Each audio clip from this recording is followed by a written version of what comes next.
Allez, on vous invite en coulisses de ce TEDx Caen 2021 avec bien sûr notre speaker, mais également son coach, Anne-Gabrielle Lepape. Petite question, comment avez-vous trouvé votre coaché ?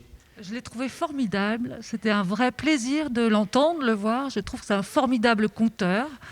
Et puis j'ai trouvé qu'il était très bien ancré et rayonnant dans son histoire. C'est vrai, ancrage et rayonnement, deux mots qui effectivement vous caractérisent bien, Julien. Et j'aimerais revenir sur le mot de vocation, parce qu'on dit, bah non, j'ai pas cette vocation. Arrière-grand-père, grand-père, père, il y avait quand même quelque chose avec la photographie, quelque chose que peut-être vous aviez mis sur le côté et qui vous a rattrapé ? Ouais, c'est ce que j'ai essayé d'exprimer. C'est-à-dire qu'il y a des choses qui sont présentes depuis qu'on est tout petit, qui sont là dans nos existences. Et c'est vrai qu'on a tendance à se repousser de ce genre de choses, essayer de trouver d'autres voies. Vocation, je sais pas, j'ai toujours l'impression qu'il y a quelque chose d'un peu volontaire là-dedans, dans la vocation, de suivre. Poursuivre un héritage familial, moi, c'était vraiment pas mon but. Je voulais faire d'autres choses d'ailleurs. Et c'est pour ça que c'est ce que je dis. Je ne sais pas pourquoi. Peut-être que, oui, je recréais des ponts de manière un peu inconsciente, mais les choses se sont un peu imbriquées par hasard, un heureux hasard en tout cas. Peut-être qu'on est aussi architecte de ce hasard-là, en quelque sorte. En tout cas, j'ai saisi une occasion et j'ai relié des ponts. Et c'est vrai que je suis bien avec cette idée-là, sans dire que c'est une vocation. En tout cas, je suis heureux d'être dans cette continuité, c'est aussi une fierté. On le sent, hein, ce bonheur, le bonheur, alors cet ancrage et ce bonheur. Anne-Gabrielle, on ne sort pas indemne, nous, quand on entend ces speakers. Vous qui avez cheminé avec lui pendant des mois, est-ce que ça vous a transformé un peu ? C'est une expérience formidable que nous avons menée ensemble, de très belles conversations, beaucoup de cheminement.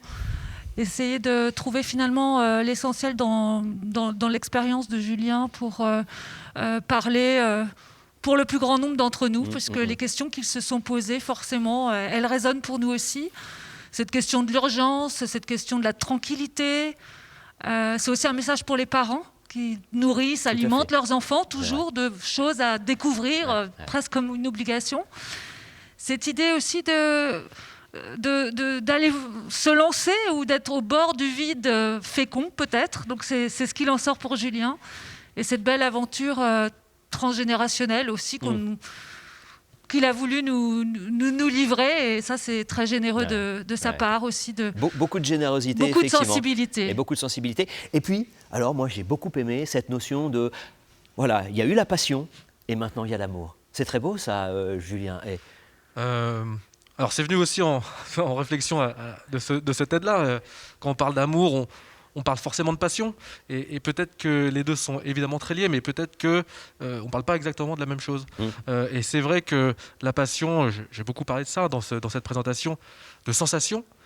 Et à un moment donné, je pense qu'il faut qu'on puisse digérer ces sensations-là, qui vont nourrir une passion, et après d'essayer de raisonner un petit peu et de se dire, avec mon expérience-là, est-ce que je ne peux pas transcender cette passion, en faire quelque chose de nouveau, et peut-être que cette nouvelle forme, finalement, c'est ce qu'on appelle tout simplement de l'amour. Mais c'est une proposition qu'on a fait, en fait. C'est une proposition. C'est peut-être pas la vérité, mais c'est une proposition. En tout cas, c'est une proposition dont je m'empare, que je m'accapare. Merci Julien Hay, merci beaucoup Anne-Gabrielle Lepape.